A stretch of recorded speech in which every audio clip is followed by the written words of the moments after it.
লম্বা কথা যে কইতে আসেন কি পারি না একাধারে শিল্পী কণ্ঠশিল্পী নৃত্যশিল্পী অভিনেত্রী কৌতুক অভিনেত্রী মানুষে হাসায় ইয়ানের কথা ইয়ানে লাগে ভাবিগো মধ্যে গন্ডগোল লাগা দি তারপরে আপনি কইতেছেন আমি এখনো কিচ্ছু পারি না আমার কোনো হ্যাডম নাই কি এত পারিস তো পারি না এত কিছু পারিস তো পারি না সেই জন্য তো করে কেউ এই জায়গায় দাম দেয় না চুপ থাক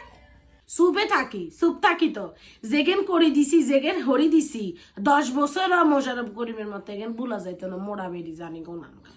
তাই 10 বছরের কাম করে থুইছি ক্যাপ পদ্মা সেতু নাকি এই জন্যই তো আসি না যখনই আসি খালি নিজের ঢোল নিজে পিলটায় পদ্মা সেতুর মতো করে 10 বছরের কাজ করে থুইছি চুপ থাক এত ফা কথা কইস কিছু জানি এই জন্যই তো আসি না তুই যা আর এক চার বাসা যা আর আইতাবো না না ইয়ে লাগতো না যা না। না এক চার কাছে ইয়ে দরকার নেই না এত পাগলামি দেখতে আসার দরকার নেই আমি কি পাগল হ্যাঁ যা যা